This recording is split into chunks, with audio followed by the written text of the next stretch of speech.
ঘটনাটি ত্রয়োদশ শতকের মাঝামাঝি একটি সময়ের। মঙ্গল সৈন্যবাহিনীর টানা অবরোধের মুখে আত্মসমর্পণ করেন আব্বাসীয় বংশের শাসক আল মুস্তাসিম। এর পরের ইতিহাসটা হয়তো অনেকেরই জানা। ইতিহাসবিদদের মতে দখল নেয়ার পর মঙ্গল সেনাপতি হালাকু খান, যিনি হলাকু খান নামেও পরিচিত, তার নেতৃত্বে মঙ্গল সেনাবাহিনী আব্বাসীয় খিলাফতের রাজধানী বাগদাদে ব্যাপক ধ্বংসযজ্ঞ চালায়। হাজার হাজার মানুষকে হত্যা করা হয়, ধ্বংস করে ফেলা হয় গুরুত্বপূর্ণ অসংখ্য স্থাপনা। ধ্বংসপ্রাপ্ত সেই সব স্থাপনার মধ্যে বাইত আল হিকমা নামের একটি লাইব্রেরিও ছিল, যাকে ইসলামের স্বর্ণযুগের অন্যতম বড় নিদর্শন হিসেবে বিবেচনা করা হয়ে থাকে।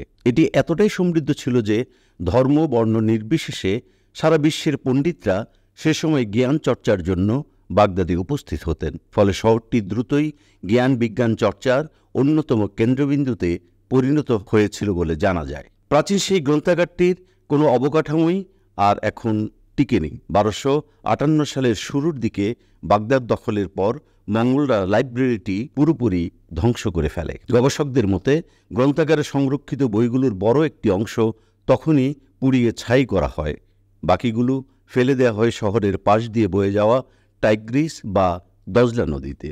লোকমুখে গল্প প্রচলিত আছে যে পুড়িয়ে ফেলার পরও এত বিশাল সংখ্যক বইয়ের পাণ্ডুলিপি তখন টাইগ্রিসে ছুঁড়ে ফেলা হয়েছিল যে সেগুলোর কালি মিশে নদীর পানির রং কালো হয়ে গিয়েছিল। যদিও বাস্তবে এমন কিছু আদৌ ঘটেছিল কিনা সেটি নিয়ে বিতর্ক আছে। তবে গ্রন্থাগারটি যে তৎকালীন বিশ্বের অন্যতম বড় জ্ঞান কেন্দ্রে পরিণত হয়েছিল সে বিষয়ে অধিকাংশ গবেষকই একমত হয়েছেন। কিন্তু ধ্বংস হওয়ার আগে লাইব্রেরিটি দেখতে কেমন ছিল, সেখানে কী ধরনের বই পাওয়া যেত এবং সেগুলো সংগ্রহই বা করা হয়েছিল কিভাবে? আরবি বাইত আল হিকমা শব্দের অর্থ বাংলা করলে দাঁড়ায় জ্ঞান গৃহ। পশ্চিমা ইতিহাসবিদ এবং গবেষকরা একে হাউস অব উইজডম নামেও ডেকে থাকেন। প্রসিদ্ধ এই লাইব্রেরিটিকে ইসলামের স্বর্ণযুগের অন্যতম গুরুত্বপূর্ণ নিদর্শন হিসেবে বিবেচনা করা হয়, যেটি গড়ে উঠেছিল আব্বাসীয় বংশের শাসনামলে। ইতিহাসবিদদের মতে শুরুর দিকে এটি ছিল আব্বাসীয় শাসকদের ব্যক্তিগত পাঠাগার, যা পরবর্তীতে জনসাধারণের জন্য উন্মুক্ত করে দেয়া হয়। তবে শাসকদের মধ্যে ঠিক কে এই লাইব্রেরি গড়ে তুলেছিলেন সেটি নিয়ে ইতিহাসবিদদের মধ্যে 3 ধরনের মত প্রচলিত রয়েছে বলে একটি প্রবন্ধে উল্লেখ করেছেন ইউনিভার্সিটি অফ ইসলাম মালয়েশিয়ার বিখ্যাত শিক্ষক ডক্টর আদেল আব্দুল আজিজ। ইসলামিক গ্রন্থাগারগুলোর উপর বাইত আল হিকমার প্রভাব শীর্ষক এই প্রবন্ধে অধ্যাপক আজিজ বলেছেন, আব্বাসীয় বংশের দ্বিতীয় শাসক আবু জাফর আল মনসুরের সময়ই প্রথম বাইত আল হিকমা প্রতিষ্ঠার কাজ শুরু হয় বলে গবেষকদের অনেকেই উল্লেখ করেছেন। তাদের মতে ব্যক্তিগত আগ্রহের জায়গা থেকেই ঔষধ, জ্যোতির্বিদ্যা, গণিত, প্রকৌশল, ধর্ম, দর্শন, ইতিহাস, সাহিত্যসহ নানা বিষয়ের উপর বই সংগ্রহ শুরু করেন খলিফা আল মনসুর। তিনি বিজ্ঞান পড়ার বিষয়ে মুসলমানদের উৎসাহ দেওয়ার পাশাপাশি নিজেদের মেধার বিকাশ সাধনে অনুপ্রাণিত করেছিলেন। ইরাকি গবেষক এস আল দাইজির বরাত দিয়ে লিখেছেন অধ্যাপক আজিজ। খলিফা আল মনসুরের শাসনামলে গ্রিক, ফার্সি, সংস্কৃত সহ আরও বেশ কয়েকটি ভাষার গুরুত্বপূর্ণ বই আরবিতে অনুবাদ করা শুরু হয়েছিল বলেও দাবি করেন গবেষকদের কেউ কেউ। আর এভাবেই আব্বাসীয় দ্বিতীয় খলিফার সময়ে বাইত আল হিকমার ভিত্তি রচিত হয়েছিল বলে দাবি করেন তারা। তবে ইতিহাসবিদদের দ্বিতীয় দলটি অবশ্য এই মতকে সমর্থন করছেন না। তারা বলছেন, বাগদাদের প্রসিদ্ধ গ্রন্থাগারটি গড়ে উঠেছিল আরও পরে, বিখ্যাত খলিফা হারুন আল রশিদের সময়ে। খলিফা হারুন আল রশিদের শাসনামলে বুদ্ধিবৃত্তিক জায়গায় বেশ উন্নতি হয়েছিল, বিশেষত অনুবাদ আন্দোলনের সময়, বলছেন ইউনিভার্সিটি ইসলাম মালয়েশিয়ার শিক্ষক অধ্যাপক আজিজ। আরব, ইরান এবং সিরিয়া অঞ্চলের বহু পণ্ডিতকে একত্রিত করে আব্বাসীয় বংশের পঞ্চম খলিফা আল রশিদ অন্য ভাষার বহু বই আরবিতে অনুবাদ করেছিলেন বলেও জানা যায়। বাইত আল হিকমা যে খলিফা হারুন আল রশিদের শাসনামলে প্রতিষ্ঠিত হয়েছিল সেটির প্রমাণ হিসেবে গবেষকদের অনেকেই দ্বাদশ শতকের বিখ্যাত মুসলিম ইতিহাসবিদ ইয়াকুত ইবনে আবদুল্লাহর একটি লেখার বরাত দিয়ে থাকেন। ইয়াকুত ইবনে আবদুল্লাহ তার একটি গ্রন্থে আবু নবম শতকের মুসলিম পণ্ডিত ঈসা আল ওয়াররাকের উল্লেখ করে বলেছেন যে তিনি খলিফা আর রশিদ এবং আল মামুনের সময় বাইত আল হিকমার জন্য বিভিন্ন বইয়ের অনুলিপি তৈরি করতেন। কিন্তু এমন প্রমাণ হাজির করার পরও গবেষকদের মধ্যে তৃতীয় একটি দল রয়েছেন যারা মনে করেন পূর্বসূরিদের সংগ্রহ করা বই খলিফা হারুন আল রশিদের পুত্র আল মামুনি আসলে বাগদাদের লাইব্রেরিটি প্রতিষ্ঠা করেছিলেন। ব্রিটিশ ইতিহাসবিদ ডি লেসি ইভান্সও লিয়ারিও এই মতকে সমর্থন করেছেন। মিস্টার ও লিয়ারি বলেছেন, খলিফা আল মামুন একটি বিদ্যালয় প্রতিষ্ঠা করেছেন যেটির নাম তিনি দিয়েছেন বাইত আল হিকমা। সেখানে গ্রিক ভাষার বইগুলোর অনুবাদ করা হয়। মার্কিন ইতিহাসবিদ উইলিয়াম জেমস ডুরান্ট সহ আরও অনেকের লেখাতেও প্রায় একই ধরনের মতামত পাওয়া গেছে বলে জানাচ্ছেন ইউনিভার্সিটি ইসলাম মালয়েশিয়ার শিক্ষক আদেল আব্দুল আজিজ। কাজেই একথা বলা যায় যে আল মামুনের অনেক আগে থেকেই বাগদাদে বাইত আল হিকমার অস্তিত্ব ছিল, তবে সম্ভবত তার শাসনামলেই গ্রন্থাগারটি আরও সমৃদ্ধ হয়ে উঠেছিল বলে জানান অধ্যাপক আজিজ। নবম শতকের বিভিন্ন দলিলপত্র থেকে গবেষকরা জানতে পেরেছেন যে আব্বাসীয় বংশের সপ্তম শাসক আল মামুন ইবনে হারুনের জ্ঞান বিজ্ঞানের প্রতি আগ্রহ ছিল। ক্ষমতা গ্রহণের পর তিনি এগুলোর পৃষ্ঠপোষকতা বাড়িয়ে দেন, যার ফলে বাইত আল হিকমার সুখ্যাতি চারিদিকে ছড়িয়ে পড়ে। গ্রন্থাগারটি ছিল কোথায়? তৎকালীন লেখক ও ইতিহাসবিদদের একাধিক লেখায় বাইত আল হিকমার উল্লেখ পাওয়া গেলেও সেটির অবস্থান নিয়ে খুব বেশি তথ্য পাওয়া যায় না। তবে শুরুর দিকে যেহেতু এটি আব্বাসীয় খলিফাদের ব্যক্তিগত লাইব্রেরি ছিল, সেখান থেকেই ধারণা করা হয় যে প্রাথমিকভাবে এর অবস্থান ছিল রাজপ্রাসাদের ভেতরেই কোনো একটি জায়গায়। খলিফা হারুন আল রশিদের সময়েও পাঠাগারটি রাজপ্রাসাদের সঙ্গে ছিল বলে ধারণা ইতিহাসবিদদের। তবে কেউ ভিন্নমত পোষণ করে বলেছেন যে ঠিক ভেতরে নয়, বরং রাজপ্রাসাদের গা ঘেঁষে গড়ে তোলা একটি বড় ঘরে বইগুলো রাখা হতো। কিন্তু পরবর্তীকালে খলিফা আল মামুনের সময় যখন বইয়ের সংখ্যা দ্রুত বাড়তে থাকে, তখন স্থানান্তর করে লাইব্রেরিটি বাগদাদের পূর্ব অংশে টাইগ্রিস নদীর তীরবর্তী অঞ্চলে সরিয়ে নেওয়া হয় বলে জানাচ্ছেন গবেষকরা। ইরাকের স্থানীয় কয়েকজন গবেষকের বরাত দিয়ে অধ্যাপক আজিজ লিখেছেন যে গ্রন্থাগারটি সরিয়ে আল রুসাফা নামক একটি স্থানে নেওয়া হয়, যেটি টাইগ্রিস নদীর পূর্ব পাশে অবস্থিত ছিল। যদিও লাইব্রেরিটি আদৌ সরিয়ে দূরে নেওয়া হয়েছিল কিনা সেটি নিয়েও মতভেদ রয়েছে। গবেষকদের কেউ মনে করেন যে বইয়ের সংখ্যা বেড়ে বৃদ্ধি পাওয়ার পর তৈরি করা নতুন ভবনটি রাজপ্রাসাদের কাছেই কোনো একটি জায়গায় নির্মাণ করা হয়ে থাকতে পারে। হাউস অব উইজডম ঠিক কোথায় বা কবে প্রতিষ্ঠিত হয় সেটির পুঙ্খানুপুঙ্খ বিশ্লেষণ আসলে আমাদের জন্য খুব জরুরি নয়। বিবিসি ফিউচারকে বলেন যুক্তরাজ্যের সারে বিশ্ববিদ্যালয়ের পদার্থবিজ্ঞানের শিক্ষক জিম আল খলিলি। তিনি আরও বলেন, জরুরি হলো এইসব বৈজ্ঞানিক ধারণাগুলোর ইতিহাস এবং সেগুলো কিভাবে আজ এ পর্যায়ে আসলো। গবেষকদের বরাত দিয়ে অধ্যাপক আজিজ বলেছেন, নতুন লাইব্রেরি ভবনটি ছিল পরিকল্পিত এবং বেশ নান্দনিক। খলিফা আল মনসুরের সময় নির্মিত গোল্ডেন ক্যাসেল নিয়ে গবেষণাকালে বাইত আল হিকমায় একটি চমৎকার স্থাপত্য পরিকল্পনা খুঁজে পেয়েছেন গবেষক মাহমুদ আহমদ দারবিশ, বলেন অধ্যাপক আজিজ। সেখান থেকে জানা যায় নতুন লাইব্রেরি ভবনে বই রাখার জায়গার পাশাপাশি মহাকাশ নিয়ে গবেষণার জন্য একটি মানমন্দিরও তৈরি করা হয়েছিল।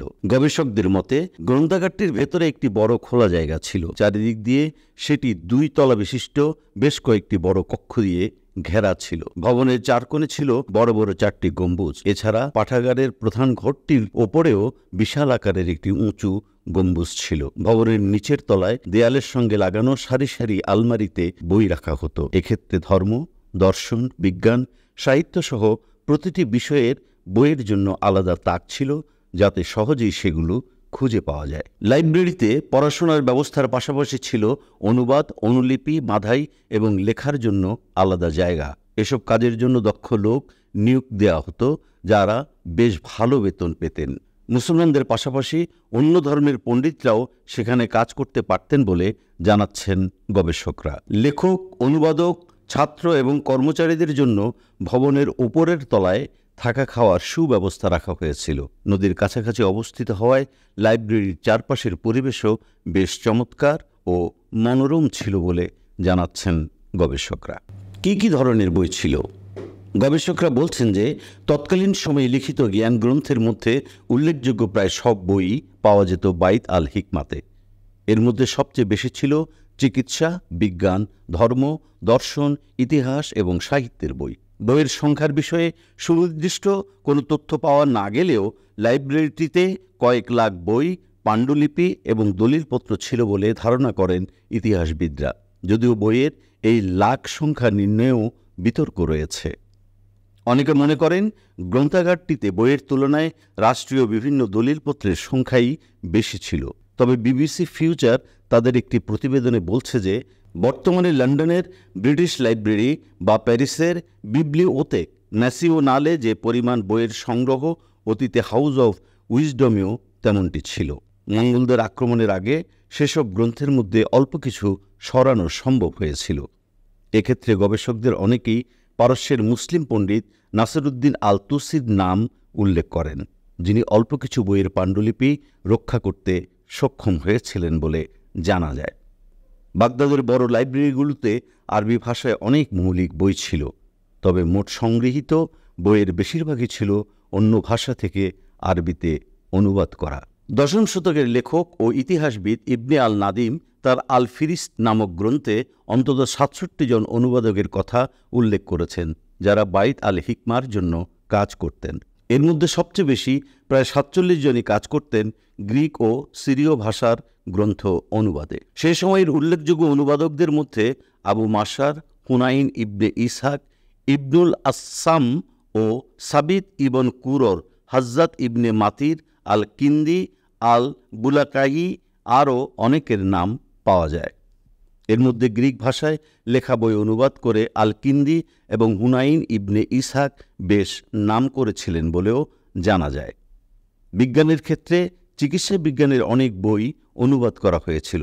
সেগুলোর মধ্যে উল্লেখযোগ্য একটি বই হচ্ছে গ্রিক চিকিৎসক পেডানিয়াস ডায়াস্কোরাইডেসের ম্যাটেরিয়া মেডিকা। চিকিৎসা বিজ্ঞানের বাইরে গণিত, পদার্থবিদ্যা, জ্যোতির্বিদ্যা, ঔষধ, রসায়ন এবং প্রকৌশল বিদ্যার বইও লাইব্রেরির সংগ্রহে ছিল। আরও ছিল ধর্ম ও দর্শনের বই। এক্ষেত্রে কোরআন হাদিস ছাড়াও ইসলাম ধর্ম সম্পর্কিত বিভিন্ন ব্যাখ্যা বিশ্লেষণের বই সংগ্রহে রাখা হতো। পাশাপাশি অন্য ধর্মের ভাবনাও লাইব্রেরিতে স্থান পেয়েছিল বলে জানা যায়। এখনকার মতো তখনও সাধারণ মানুষজন লাইব্রেরিতে গিয়ে বই পড়তে পারতেন, এমনকি ক্ষেত্রবিশেষে তাদেরকে বই ধার দেওয়াও হতো। অনুবাদ বই ছাড়াও লাইব্রেরিতে গুরুত্বপূর্ণ অনেক মৌলিক বইয়ের পাণ্ডুলিপি, স্থাপত্যের নকশা, মানচিত্র, দলিল, দস্তাবেজ ইত্যাদি রাখা হতো বলে জানাচ্ছেন ইতিহাসবিদরা। কিভাবে এত বই সংগ্রহ হয়েছিল? বাগদাদের বড় লাইব্রেরিটি সমৃদ্ধ করার পেছনে অনুবাদ আন্দোলনের ভূমিকা বড় করে দেখে থাকেন ইতিহাসবিদরা। মূলত অষ্টম শতকের বাগদাদে এই বুদ্ধিবৃত্তিক আন্দোলন শুরু হয়েছিল, যার পৃষ্ঠপোষক ছিলেন আব্বাসীয় খলিফারা নিজেই। এই আন্দোলনের উদ্দেশ্য ছিল জ্ঞান বিজ্ঞানের বিভিন্ন শাখা ও মতের সঙ্গে পরিচয় ঘটানোর মাধ্যমে মুসলমানদের বুদ্ধিবৃত্তিক চিন্তাধারাকে সমৃদ্ধ করা। এই আন্দোলনের ফলে তখন ফার্সি, গ্রিক, ল্যাটিন, সিরীয়, মিশরীয়, চীনা, সংস্কৃত সহ অন্যান্য ভাষায় রচিত অসংখ্য গুরুত্বপূর্ণ বই আরবিতে অনুবাদ করা সম্ভব হয়েছিল বলে জানান গবেষকরা। প্রায় ১৫০ বছর ধরে চলা অনুবাদ আন্দোলনের শুরুটা হয়েছিল ফার্সি ভাষার গুরুত্বপূর্ণ কিছু বই অনুবাদের মাধ্যমে। আব্বাসীয় শাসকরা আরবি ভাষায় লিখিত বই সংগ্রহ করার পাশাপাশি ফার্সির বইগুলো মাতৃভাষায় রূপান্তরের উদ্যোগ নেন।